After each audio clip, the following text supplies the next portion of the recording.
Free free free, सब कुछ free, ये भी फ्री वो भी फ्री। दिल्ली में अब सब कुछ मिलेगा फ्री। डूबने वाली है देश की राजधानी दिल्ली। दिल्ली में लग रही वोट की बोली, देखे कौन कितने में बिकेगा। राजधानी दिल्ली में वोटर्स को लुभाने की होड़ में टूटी सारी हदें। सवाल क्या धीरे धीरे चुनाव विचारधारा आधारित ना होकर सिर्फ मुक्तवादी सोच पर ही हुआ करेंगे।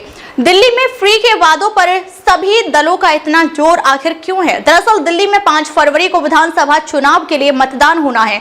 इसके लिए सभी राजनीतिक दल जमकर प्रचार कर रहे हैं, लेकिन सभी के प्रचार में मुफ्त के वादों की भरमार है। ऐसा लगता है कि चुनाव ना होकर वोटों की बोली लग रही हो। पहले पार्टियां घोषणा पत्र जारी करके जनता के सामने विकास का अपना विजन रखती थी और सारे वादे उसी में कर देती थी, लेकिन अब चुनाव की तस्वीर बदल चुकी है। दरअसल जिस दिल्ली का बजट अभी 78,800 करोड़ रुपए का है, इस हिसाब से राजनीतिक दलों द्वारा किए गए अब तक के वादे से 21,000 करोड़ रुपए केवल मुफ्त की योजनाओं को पूरा करने में जाएंगे। बाकी 45,000 करोड़ रुपए से ज्यादा पैसा वेतन, पेंशन और दूसरी मदों में चला जाएगा। तो सोचिए, सड़क, पुल, यमुना की सफाई, नाले, सीवेज, प्रदूषण रोकथाम इत्यादि पर खर्च करने के लिए पैसे कहां से आएंगे? राजनीति में कोई खुद को दक्षिणपंथी कहता है, कोई खुद को वामपंथी बताता है, कोई मध्य मार्गी यानी ना दक्षिणपंथी ना वामपंथी की विचारधारा दिखाता है। आप, बीजेपी और कांग्रेस दिल्ली में अब तक करीब 21,000 करोड़ के फ्रीबीज का ऐलान कर चुकी हैं। दिल्ली का बजट 78,800 करोड़ रुपए है और अगले कुछ दिन में सिर्फ फ्री के वादों का बजट ही 25,000 करोड़ के पार जा सकता है। लेकिन दिल्ली चुनाव में सभी दल किस्तों में जनता से वादे कर रहे हैं। एक दूसरे के मुफ्त के वादों की रेंज देखकर अपना वादा बढ़ा चढ़ाकर करते हैं, जैसे वोटर का मोल भाव हो रहा हो। जैसे अरविंद केजरीवाल हर दिन 12 बजे एक प्रेस कॉन्फ्रेंस करते हैं और किसी नई घोषणा का ऐलान करते हैं, वैसे ही बीजेपी दिल्ली में अपना संकल्प पत्र 2 हिस्सों में लेकर आई है, पार्ट 1 और पार्ट 2।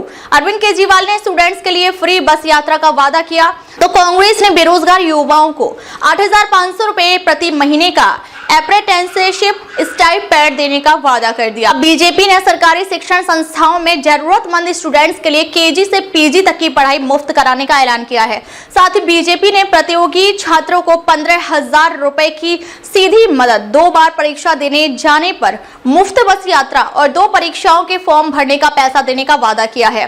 इस बीच अरविंद केजरीवाल दिल्ली के धोबी समुदाय के लिए नया वादा लेकर आए हैं। उन्होंने कहा कि आम आदमी पार्टी की सरकार बनने पर दिल्ली में धोबी समाज कल्याण बोर्ड का गठन करेंगे।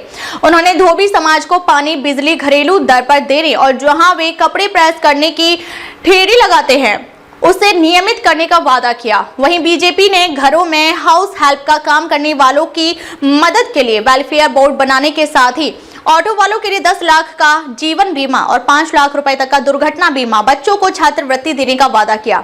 इसके अलावा बीजेपी ने गर्भवती महिलाओं को 21,000 रुपए की मदद और 6 महीने की पेड मैटरनिटी लीव का वादा किया है। दिल्ली में फ्री के वादों पर सभी दलों का इतना जोर क्यों है? क्योंकि दूसरे राज्यों के मुकाबले यहाँ आबादी कम है। यहाँ मुफ्त योजनाएं लागू करना और इसके जरिए लोगों को लुभाना आसान है। तभी तो आम आदमी पार्टी जो वादा दिल्ली में करती है, पंजाब में वह अधूरा रह जाता है, क्योंकि पंजाब में आबादी ज्यादा है तो खर्च ज्यादा है। इसी तरह बीजेपी जो वादा दिल्ली में कर रही है उसे यूपी में लागू नहीं करती, क्योंकि वहां आबादी ज्यादा तो खर्च ज्यादा। वैसे फ्री बीज के चक्कर में खर्च का बोझ दिल्ली के खजाने पर भी कम नहीं पड़ता है। इसे उदाहरण से समझें। दिल्ली में 2014-2015 तक सब्सिडी पर 1155 करोड़ रुपए की खर्च हो रहे थे। फिर आम आदमी पार्टी की सरकार बनी और फ्री योजनाएं लागू हुई तो 2015-16 में सब्सिडी बढ़कर 3,018 करोड़ रुपए हो गई। दिल्ली में सब्सिडी बजट 2024-25 में 11,000 करोड़ रुपए तक पहुंच गया।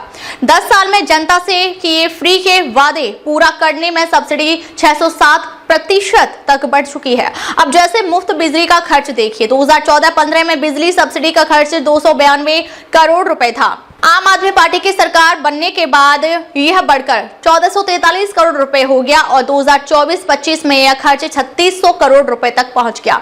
यानी 10 सालों में 1133% की बढ़ोतरी। जैसे जैसे ज्यादा लोगों को ज्यादा फायदा मिल रहा है, वैसे वैसे सब्सिडी का खर्च भी बढ़ रहा है। अभी दिल्ली में 200 यूनिट तक बिजली बिल माफ है और 400 यूनिट तक हाफ है। कांग्रेस ने 300 यूनिट तक बिजली बिल माफ करने का वादा किया। अगर 300 यूनिट वाला वादा पूरा करना पड़ा तो सब्सिडी पर 1000 करोड़ रुपए ज्यादा खर्च करने पड़ेंगे, यानी बिजली सब्सिडी बजट 4600 करोड़ रुपए का हो जाएगा। दिल्ली में अभी आम आदमी पार्टी की सरकार में 20,000 लीटर तक पानी मुफ्त है, भले ही इसकी गुणवत्ता बहुत खराब हो। बीजेपी ने वादा किया है कि वह बिजली और पानी की योजना को आगे भी जारी रखेगी, लेकिन दिल्ली जल बोर्ड के माध्यम से पानी की सब्सिडी पर भी गौर करे। 2014-15 में यह खर्च 2100 करोड़ रुपए था, जो 2015-16 में 190 करोड़ रुपए तक पहुंचा, अब बढ़कर 500 करोड़ रुपए हो गया है, यानी 10 वर्षों में 2300% की बढ़ोतरी। दिल्ली में 2020 के चुनाव से पहले केजरीवाल सरकार ने महिलाओं के लिए मुफ्त बस यात्रा शुरू की थी, इससे भी सब्सिडी का खर्च बढ़ा है। 2019-20 में डीटीसी की सब्सिडी 44 करोड़ रुपए के आसपास थी, जो अब बढ़कर 200 करोड़ हो गया है, यानी 5 साल में 349% की बढ़ोतरी। ऐसे ही सब्सिडी का खर्च बढ़ता रहा तो क्या सरकार की कमाई यानी राजस्व खर्च से कम नहीं हो जाएगी? सोचिए तब क्या होगा, तब जनता को जरूरी सुविधाएं कैसे मिल पाएंगी? हालात ये है कि जिस दिल्ली में अभी सब्सिडी पर सरकार को बजट से 11,000 करोड़ रुपए खर्च करने पड़ रहे हैं, वहां अब के तीनों दलों ने महिलाओं को ही कैश देने वाले ऐसे वादे कर दिए हैं, जिसका अकेले का खर्च 11,000 करोड़ के पार तक जा सकता है। दिल्ली के वित्त विभाग का भी अनुमान है कि अगर 1,000 रुपए हर महीने दिल्ली में महिलाओं को मुख्यमंत्री महिला सम्मान योजना के तहत दिए जाएं, तो इसके लिए सालाना 4560 करोड़ रुपए खर्च करने होंगे, जबकि अरविंद केजरीवाल ने अब 2100 रुपए महीने देने का वादा किया है। तो अनुमान है कि इससे सालाना 9500 करोड़ रुपए सरकारी खजाने से खर्च करना पड़ेगा। वहीं बीजेपी कांग्रेस ने तो 2500 रुपए हर महीने महिलाओं को देने का वादा किया है, जिससे सरकारी खजाने से सालाना 11,400 करोड़ रुपए देने होंगे। दिल्ली में राजनीतिक दल सिर्फ आर्थिक मदद के नाम पर महिलाओं का वोट लेना चाहते हैं, लेकिन जब बात महिलाओं को पुरुषों के मुकाबले राजनीति में समान भागीदारी देने की आती है तो सभी दल फिसड्डी नजर आते हैं। अब तक के लिए बस इतना ही, फिर मिलते हैं एक ऐसी ही बड़ी खबर के साथ। तब तक के लिए नमस्कार और देखते रहिए टुडे एक्सप्रेस 24/7।